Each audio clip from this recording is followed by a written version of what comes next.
Berapa banyak yang mengalami gangguan jiwa akibat Perang Irak tahun 2003 sampai tahun 2011 yang dimulai AS dengan alasan senjata pemusnah massal WMD yang ternyata salah atau tidak ditemukan? Perang Irak atau Operation Iraqi Freedom WIF dimulai Maret tahun 2003 atas klaim Saddam Hussein punya WMD. Klaim itu terbukti salah, tidak ada stok aktif. Ini menyebabkan dampak psikologis besar, terutama PTSD, depresi, kecemasan, dan gangguan penggunaan zat pada veteran IS. Tidak ada angka tunggal pasti karena studi berbeda, seperti sampel V atau survei umum. Namun, estimasi dari sumber kredibel seperti VE, RND, dan studi ilmiah menunjukkan angka yang signifikan.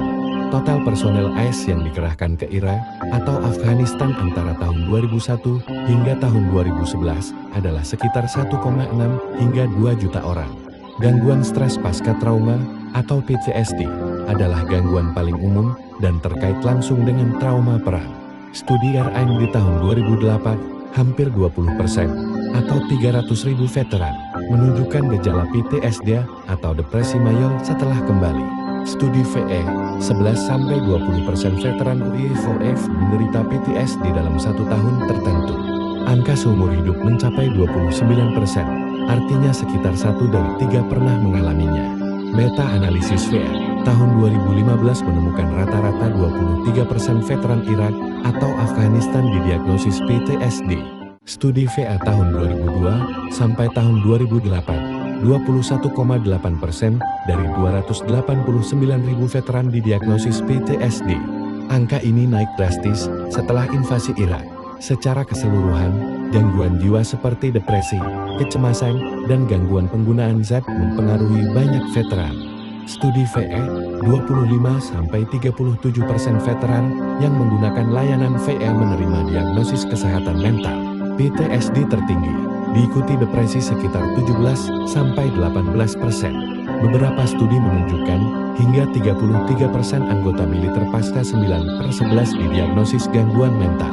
Depresi seringkali terjadi bersamaan dengan PTSD, mempengaruhi sekitar 10-21% veteran.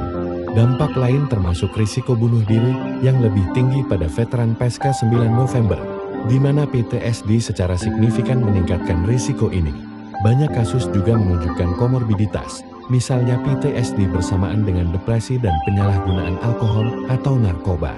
Penting untuk dicatat bahwa angka ini lebih tinggi pada mereka yang dikerahkan ke zona tempur, terutama di Irak yang lebih parah daripada Afghanistan dalam beberapa studi. Usia muda, di bawah 25 tahun, serta anggota Angkatan Darat atau Marinir, dan mereka yang memiliki paparan tempur tinggi, juga lebih rentan. Banyak veteran tidak mencari bantuan karena stigma, sehingga angka aktual mungkin lebih tinggi.